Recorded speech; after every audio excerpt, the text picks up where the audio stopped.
So how can I introduce to you the people that I feel like are just doing such amazing work in the Bay Area community? I work with a lot of people who are going through separation and divorce, and they really need the right type of handholding when they're going through a hard time. So I always find when I talk to Amanda Gordon that she is just so educated in her field, and the way that she's able to visualize and strategize and communicate about how she thinks about a problem and how she thinks about a problem in a systemic way, it just brings me a lot of confidence to refer clients to her because I know that they're going to be in the utmost good hands. One of the things that you talked about was the whole idea about the Alameda court system and how there's like a 2-year position or term that judges have to do in order to become, I don't know, elected as a judge or sworn in as a judge, I guess is the right way to say it.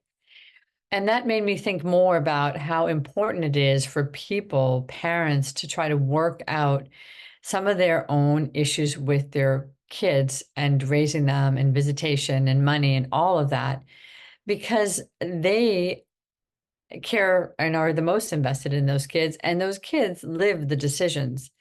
So sometimes I think it's so important to find people who are going to be having high integrity about the separation of your family and the regrouping of your family.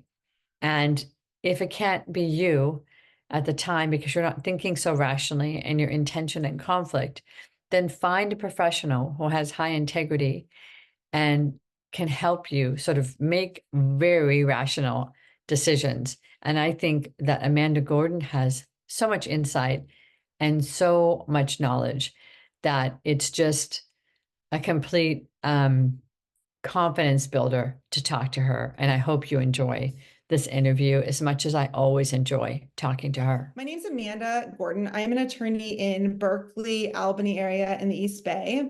Right now, my practice is mostly focused on mediation and mediation support and premarital agreements. Hey Amanda, I'm really happy that we found a time to talk. And I know we've talked before, so it's always good to have you back in conversation with me. And some of what we were just talking about before this, before I pressed record, was the sort of how have things changed since the days of COVID? How have things changed in our field and how we're working with our clients? So let's go back to that.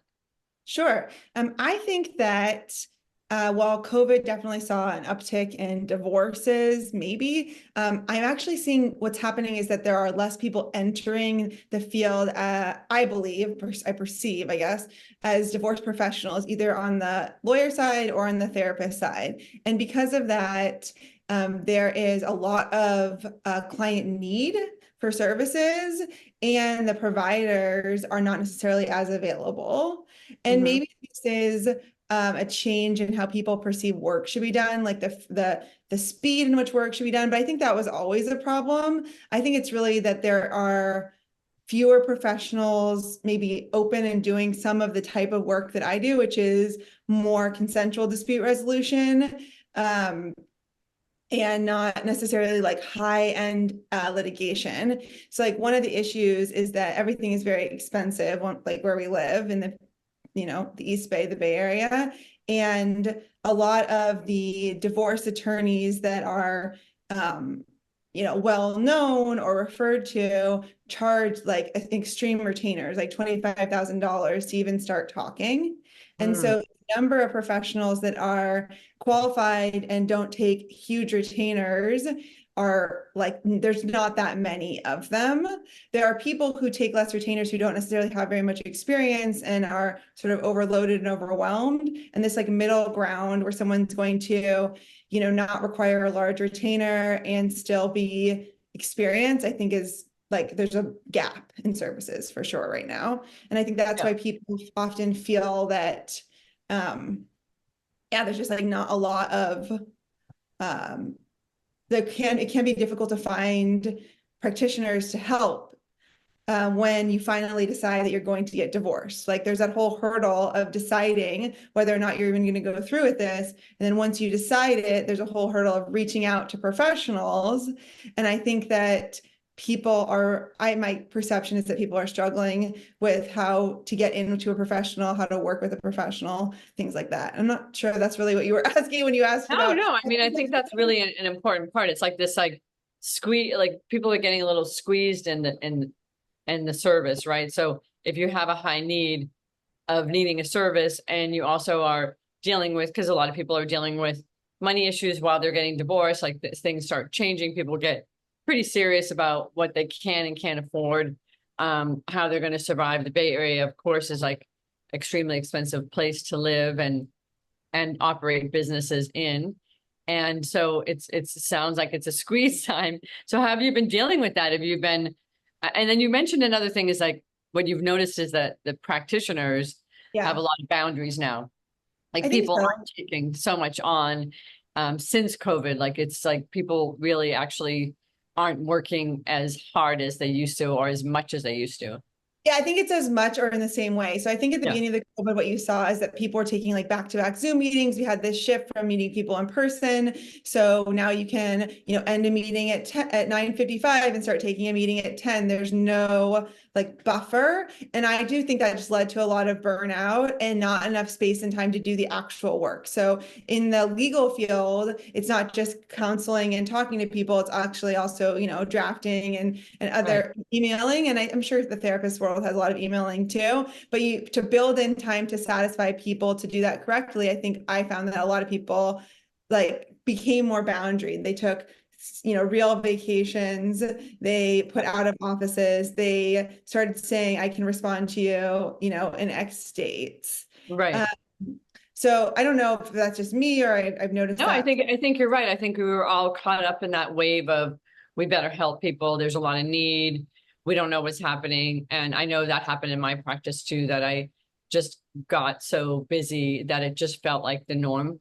And it's like when do you kind of step off the roller coaster for a little bit, or it's not even a roller coaster because there's no up and down. It can be very consistent, but when can you stop and just like start having more of a pace that's your own when there's Yeah. so much need? So it's really hard when not to get caught up in that, especially when you have clients that are really struggling through a time. And usually, my sense, and I'm sure you get that too, is that usually when people are going through a separation period, it's a crisis period, right? So everybody needs everything, wants everything, is afraid. They want your expertise. They want, for me, they want my emotional support. Like they really need some holding to get through it. So there's also like, okay, where am I going to stick in another session with this person this week um, to respond to this need that's now coming up? And I'm sure that's how you felt too when you had a certain people that were really high needs. Yeah, of course. And I think it happens also in terms of taking on new clients. And that's again, like back to this, like how do you find someone when you're an individual looking for a service provider? Like how do you present yourself as a client that's a good fit for the professional? Yes, Um, yes. and uh, because a lot of us have been, I wouldn't say the word burned, but like, we've had situations that were far more taxing than we first anticipated when we first met a client, that I Right. think there is a sense of like hesitancy to start with someone. Like, there's a getting to know you period. And I feel like clients probably feel like that's really offensive, that like, a practitioner may not necessarily want to work with them right away. But part of that is I want to be able to serve people well, and I want them to be able to feel that they are comfortable with me and that they have gotten a good service. And I can't do that for every single person on earth. So I have to really figure out, is this a good fit for where my practice is right now? Is this a good fit for my client base? Am I going to be able to meet your needs at the times that you have them? If an emergency comes up, do I have enough bandwidth to be able to meet that emergency? And that's not true all the time in my caseload. And Mhm. uh, I think that there may be also that comes across sometimes to potential clients or people who are going through this difficult time as um, like they feel like they are the consumer. They should be the one to pick, right? And they've put Right. on so much effort to come out and like start talking to people that it can feel, Right. I think, affronting to have lawyers especially do this, like, oh, I'm going to charge you for this consultation, or like I really can't just have, like, I changed one of the big things that happened to me is that I changed my outgoing voicemail message to say that if you're a new client, please email me first so that I can sort of assess what's going on. Because if you're working in if you have a litigation case in a county that I don't practice in, then I need to know that quickly, and then I can refer you out. And playing phone tag just really isn't a good use of anybody's time. And so I've Right. actually found that there's like pretty high compliance with that. I haven't, yeah, I found that there's pretty high compliance with new Yeah. clients actually So the coming to. days of like of answering the phone, spending time talking to people for 15, 20 minutes on the phone is not your screening process. Your screening process is let me hear the information of what you're dealing with right now so I can assess whether I can should even call you back or just refer you on right now. And that could be feeling very, it's almost like you're what is it called? You're triaging right away. You're, Yeah. you're triage. Yeah. And then I actually have moved, actually, honestly, to more free 15-minute phone calls if I have done the initial assessment to Mhm. see if it's a good fit before charging someone, because I've already had that initial sort of, will I be willing to take this on? And if I'm willing to take it on, or if I have the bandwidth, then I'm happy to chat with someone to see if it's a good Yeah. fit before charging them. Yeah. And I think that's been a better process for me. Like, and I don't know how it feels from the client side. Right. It's so interesting because I'm thinking that sounds so reasonable to me now. And I wonder why we weren't doing it all along, why that wasn't part of the thing all along. But maybe we just weren't as taxed, or maybe it didn't feel like I don't know. What are your thoughts about that? Oh, I think culturally you're supposed to answer the phone. Like the state bar has been like on lawyers for years for not returning phone calls. Like that was Uh, like the big thing. Like lawyers don't return phone calls. And I just think it's like I don't know, technology evolution, right.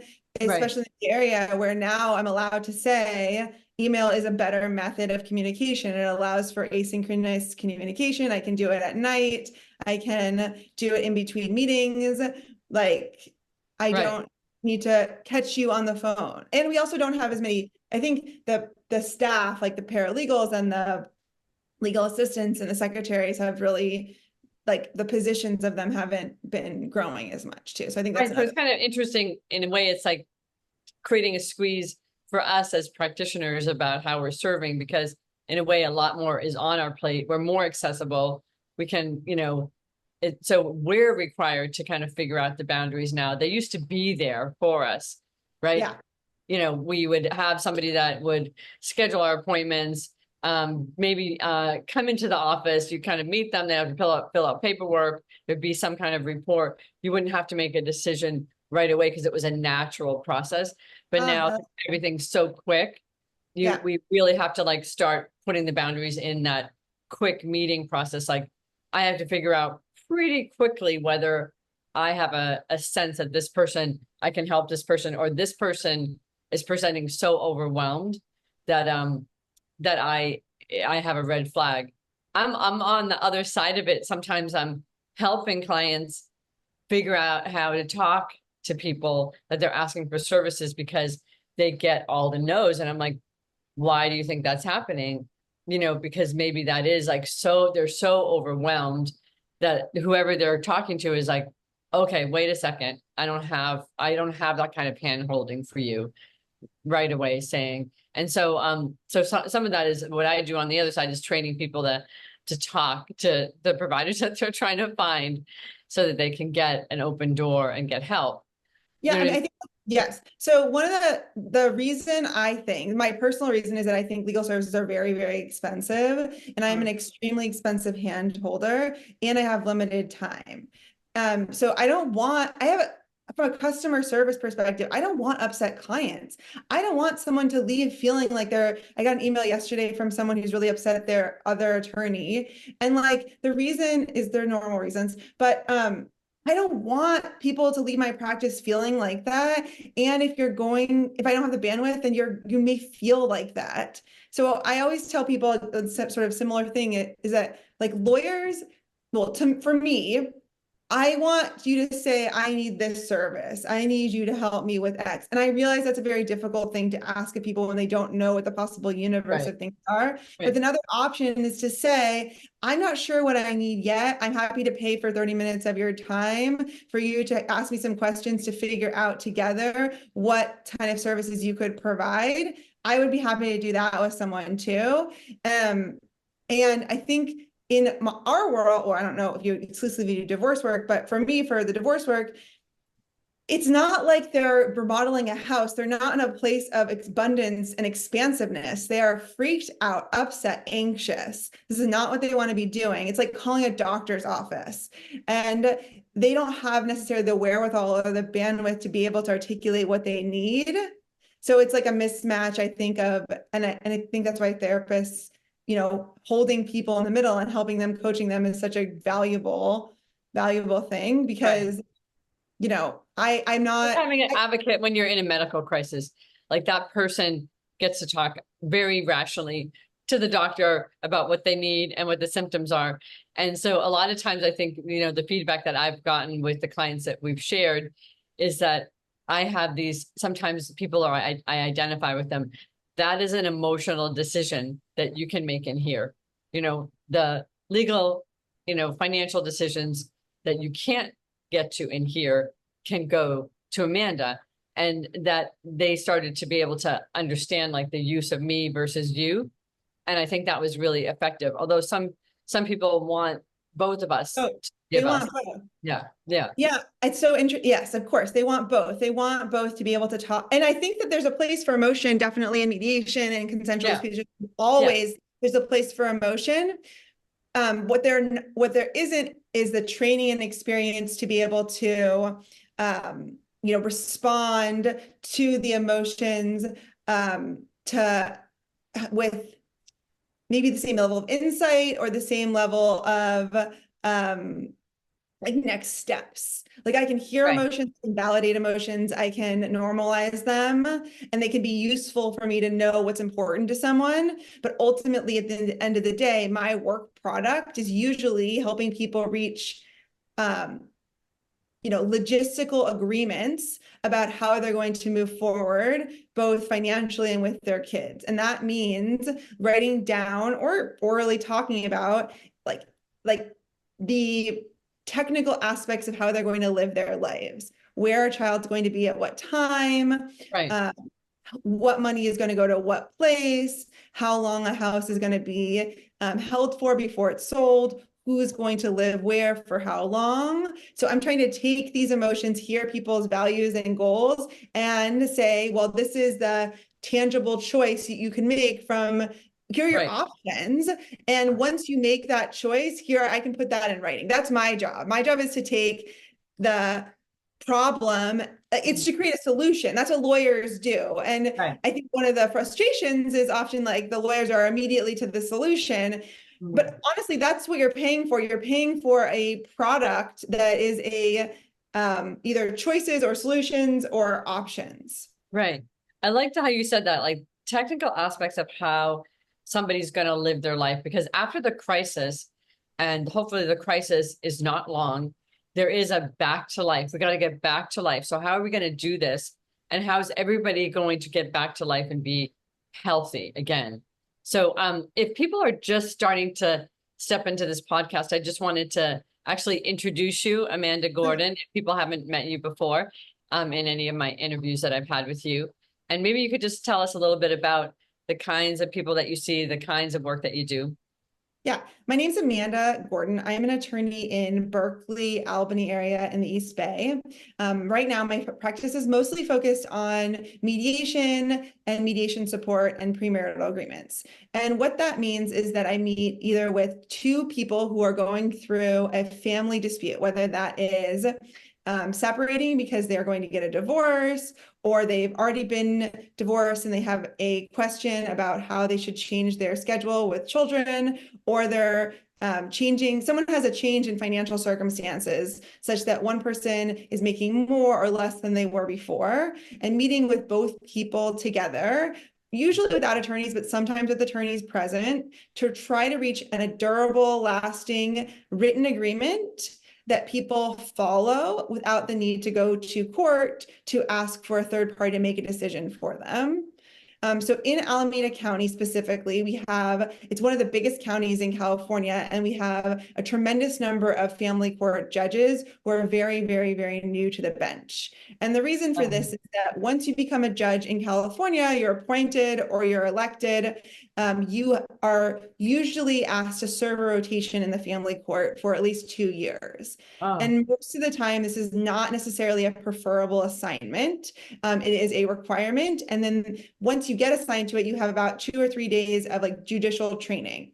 And that means that the people who are the judges who are making decisions when you go to court and you ask them to make a decision for you have extremely limited experience and exposure to all the different issues in family systems, both the psychological aspects, the scientific research behind family systems, and even the technical aspects of how the law actually operates or is written as written. And because of this, they make very quick, snap decisions. And people are often left dissatisfied. And I find that in Alameda County, especially, because we cannot predict often what a court is likely to do due to the newness of these judges, I find that a lot of people are looking for solutions for reaching an agreement outside of court. And when people come into my office, either because I'm helping them in mediation as a consulting attorney, so I'm helping guide them through the mediation process, or I'm mediating, a lot of times we're talking about making an agreement that's lasting and durable for your family. And sometimes they're just asking what the law is. They just want to know what the law would say. And we reach an agreement based on that information. And they do it and they follow exactly what the law would say. And other times people come to mediation to do something more creative and different than what the law would require. So I find that I've sort of both types. It's not necessarily that everyone who comes into my office for mediation is looking to do something incredibly creative or wildly different than what would be required. It's often that they're looking for an efficient, affordable, and more compassionate process where people can take the time to have the conversations about their needs and wants and interests. So my practice, this is a long way to say my practice is really focused right now on that type of, we call it consensual dispute resolution work, but really at the end of the day, it's two people coming together to make an agreement without needing a third party to make the decision for them.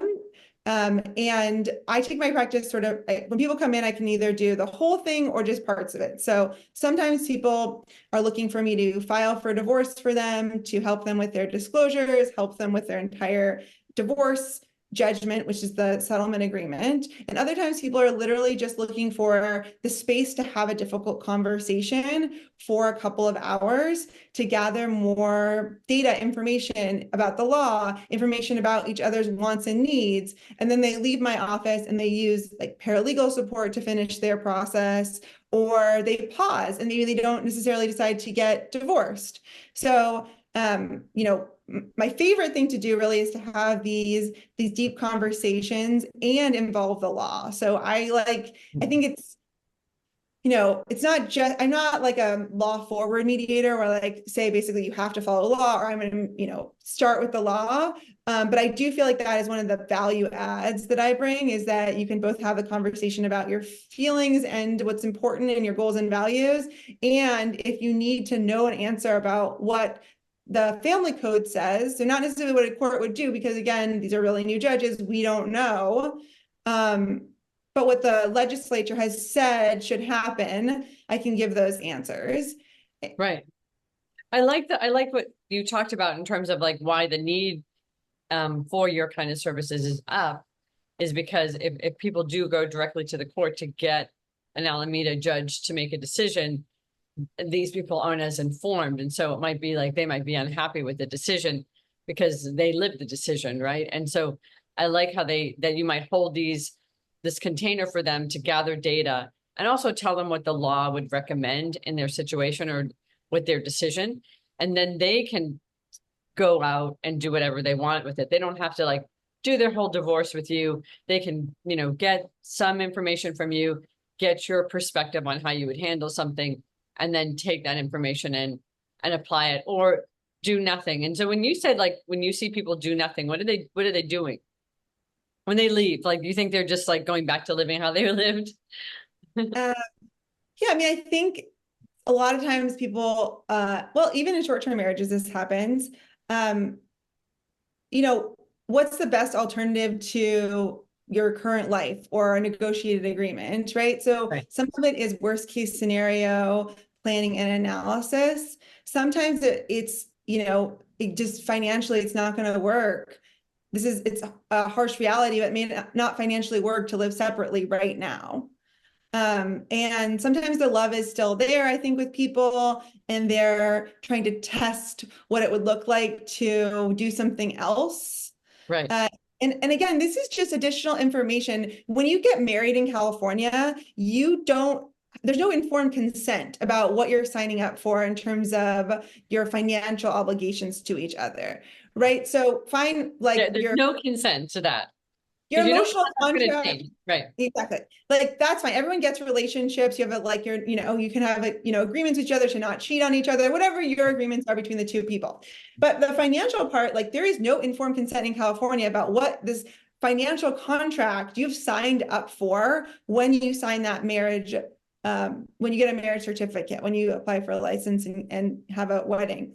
And I think that information that people get is valuable for them to make decisions about whether they're going to stay or leave, because they just didn't know it. They didn't know what the contract was. And so now I'm giving them, what is this contract that you're in? What does Yes. it mean? And what can you do with that information? Right. Even if you do a prenup, you can protect yourself from the contract, Yeah.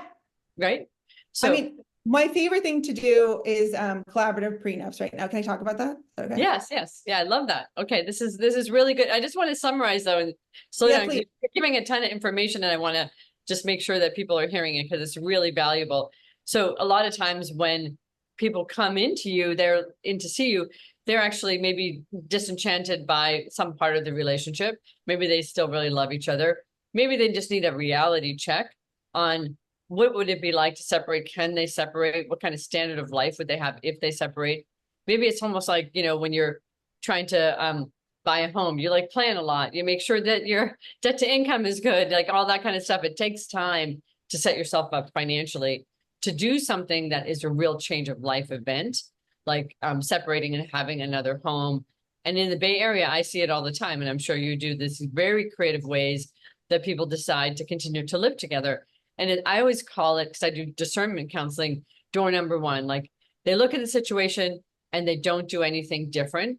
They don't do anything different to change it structurally, but they change it, the infrastructure a little bit so that they can be happier. So maybe that's like, they're definitely living two separate lives. One's with the kids, one's having their life.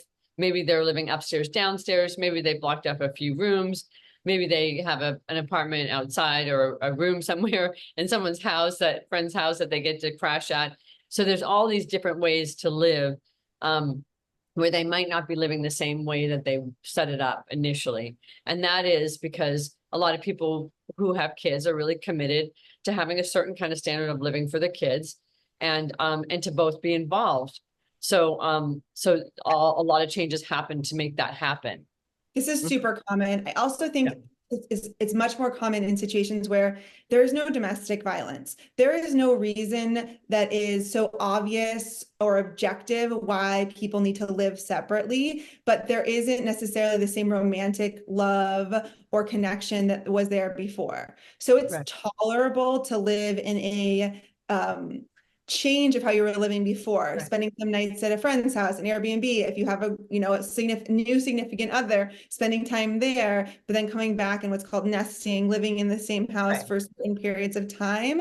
Right. I find it more common money wise. Yes, definitely. If it can be cheaper to do that, Right. sometimes it's just that the situation it's not that bad. And I'm not saying it's not that bad. Like people are not that unhappy. Like it's not a situation where it's so obvious that if you sold the home and got two separate, one bedroom apartments, people would be that much happier.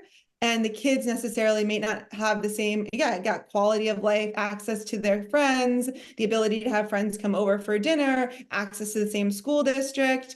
There are Right, like a wide variety of reasons. We also have this issue right now where people had mortgages in the 2020, 21, 2019, 2020, 21, like early 2022, where their right, mortgage rates are really low. They're like 2.6, 2.9. right, And that can create a very low ongoing carry cost for keeping a home right now, versus if the home is sold and there are two separate now new rentals, it can be like more than twice as much, right? So if you right, have like a $2,000 mortgage and you're looking at spending each $4,000 each to have two new apartments, like it's a really big jump in cost. So I think people right. are often waiting until there's an inflection point where they don't necessarily need as much space. And there are all sorts of ways that family lawyers can help people come up with contracts, written agreements to Yeah. define. But that is as long as there isn't like huge levels of tension Yeah, or of course. domestic violence, of course, right? So that means that people have really evolved to be able to face the fact that maybe the romantic relationship is over, the couple relationship is over, but the friendship and the being able to collaborate as parents is still very much there, Yeah. and respect. And so that way they can do this. And I think that's really evolved thinking in a lot of ways, because a lot of times we've had this traditional model that there has to be estrangement and hate and everybody, nobody knows extended families anymore. And I really feel like that's an old idea that I think is slowly changing, but not everywhere, of Mhm. course. But I think it's a really evolved way to handle a situation where the relationship has changed and you still have a lot of commitments and you won't be that far away from each other because of your commitment to the children. Yeah. Mhm. Okay, so then you do the main thing that a lot of the things that you're doing right now is this new thing you were just about to tell Oh, us. the cyber prenups. I mean, it's many ways like a lot of the same conversation, which is Right. I'm helping people figure out how they're going to handle their resources during their marriage and after they separate. Right, so So, you're kind of like planning, like if this doesn't work, this yeah. is how you're going to handle it, like before they get into it, so that you're going into a contract and you've actually like understood the contract and you've adjusted the contract so that you're safe at the end of it if it doesn't work. Yeah, I mean, again, it's just an informed consent thing. Like we work, why I like it is that it asks people at the beginning of their marriage to articulate their money beliefs and values, Uh-huh. concerns, fears, hopes about resources. And even if that evolves and changes over the course of their marriage, it is a way to have that. It's my process or container or whatever vehicle to have that conversation with people. And Right. I think that it just that conversation is hard to facilitate if you grow up being having like any sort of pressures or fears about money. Can be extraordinarily difficult to talk to another person about money. And so I find that I'm like often in these aha moments with people where they're like, oh, I finally you're giving me permission to talk about how I view money in a way that is, um, you're basically ordering me to do it versus me having to Yeah. bring it up and have this awkward conversation with my partner. Now, we have to have this conversation. It's part of this process. And I, not all prenups get signed. I think that's the hard part, is that sometimes when you start having people articulate what's, what their financial needs and values are, and you sort of walk through what lawyers do best is worst case scenarios, what if, the end of the day is that it's not there. You sort of eyes wide open people to this may not necessarily be the right fit financially for each person. And So, that can, so does that mean you have this like prenup conversation and then people decide not to get married? sometimes, Yeah, but Uh, not often. No, I would yeah. say like, So you would say that they just don't sign the prenup. Their eyes wide open and then they go into oh it yeah, anyway. two things happen. One, Yeah. they decide not to get married. Sometimes that happens. And the other thing that happens is that they realize that they can't get married under these conditions. And so they either wait to get married or they don't sign the prenup. And Mhm. uh, I think, yeah, I mean, I think that, Can you give a few examples of things that people bump up against oh yeah, of course. that they feel like they have to that make them uncomfortable, they have to be comfortable with? Well, one of the things that's so interesting is that when people own a house before marriage in California, the way Mhm. that the law works, if you didn't have a prenup, is that if there's a mortgage on that house, that the payments made to the mortgage from earnings during marriage would start acquiring a very small fractional interest. It's very, very small, but it's a small interest. What's the Okay. percentage? I mean, it's a proportion to the principal paid down over the course of Ah, marriage. okay. So it depends on how much, like what the loan looks like, right? If the loan is all interest, then it can be almost nothing. And if the Right, loan, yeah, so it's really, so that's the information, right? So for the first thing we're doing is like gathering information about like what's going to happen. right, So when someone gets married to someone who already owns a house and the house is paid off completely, there it's so great, right? They get free housing, but they can live in the place and yeah. it's like wonderful. What Mhm. people don't think about is that it actually also can deprive them of the ability to go out and buy a house together with someone during marriage. One of the most valuable assets in almost all of my divorces is the marital home, the house that was bought during marriage. And when you marry someone who already owns a home and that home is paid off, then there's never going to be any community equity in that home accruing over the course of Right, marriage. right, And you're probably not going to move to buy a new home together. You may, it depends on your financial situation, but you may not. And because of that, you're so I like that's an example of me educating people and being like, they're like, oh, wait, like I I I didn't realize this, or I want something different than this. I want to be able to create, savings like as the community. They're always going to have a place to live. They own a house that's paid off in the Bay Area. They're always going right, to have. Am I always going to have a place to live? I don't have a home, right? So I think that's some of the realization or the aha moments that happen. And it's often a very honestly beautiful thing because what happens is the person who owns sometimes, not always, but sometimes the person who owns the home is yeah, like, oh, wait, that isn't necessarily fair. How right, can we think about prioritizing or doing this in a different way to create more shared resources to put you in a position where you're not as afraid? right. Uh, So what would some of those creative solutions be? right. So one of the ideas, there's so many, but one of the ideas would be to say that the appreciation, the value of the house that goes up during the course of marriage is shared equally. Uh-huh. Another way would be to say that we're never going to use community earnings that we make during marriage to pay for this house. We're always going to pay for it with, separate, if you have it, separate money, so that we're prioritizing saving the community resources, whether that's in an investment account or something else. Right. Um, Okay. those are, or we have done investing over time. So like buying in to the house. So, the house has a value of $1 million for every year of marriage. The community gets, a 5% interest or a 2.5% interest in the value of the home. Got Uh, it. So that they're not, so they're at the end, if they get divorced, they have some, nest egg that they've created during that period of time. yeah, Right.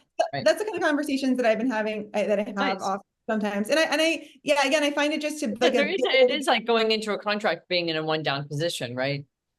Yeah. Mhm. Yeah, that's the thing about this, the world in which divorce works is that power imbalances, sure, they can be emotional and maybe someone in your position can help shift or recognize or name them, but the power imbalances that are financial are actual. Like there is a difference when someone has a lot and the other person has a little, and that's a reality that creates different mobility, choice, all sorts of differences. Right. Right. And that's mainly the thing that upsets people, right? Eventually is that in power imbalance, whether it's emotional or financial. Yeah, right? and so having the conversation before you get married can, I find, well, two things that I'll leave you with is I find that I don't know for sure because I haven't, it's impossible to follow all these cases, but I believe that the people who have these premarital conversations or even divorce mediation conversations have a higher likelihood of staying out of court because they can recognize the importance and the value of trying to reach an agreement together outside of a third party That's the making. lesson. That's the lesson that you're kind of imparting with people. Yeah, like if you are able to come to mediation and hear the other person's difficult things that they have to say and their wants and needs, it's a good sign that in the future, as difficult things come up, you'll be able to have those conversations together without looking to a third party to make the decision for you. Right. Yeah, there's not always answers to a lot of these. Feel more capable of that. Yeah. Like there's a goal, there's a actually a model that you show people how to do it instead of we can't do this, someone has to decide it for us because maybe they can. Maybe it's really about let's look at the data. What did you say? It was a great term. It's like how can we what's the technical aspects that we need to look at of how we're Yeah. going to be able to live our lives if we're not going to be together anymore, right? Yeah, what So does that actually look like practically? Like how like let's map it out. And right, sometimes just that simple exercise can shift people's brains right. away from the overpowering feeling to, well, okay, if I actually think about what it looks like to not live in this house, if I actually think about what it looks like to not be with my kids every day, like what are the benefits of that? Do I get to go on trips with my friends now? Do I get to decorate a place without, do I get to have a kitchen that's clean and never worry about someone leaving dishes in the sink? Like there are Right. positives that it can Right. be nice to fantasize about, and there are negatives that's nice to sort of walk through and say like, well, what can I tolerate?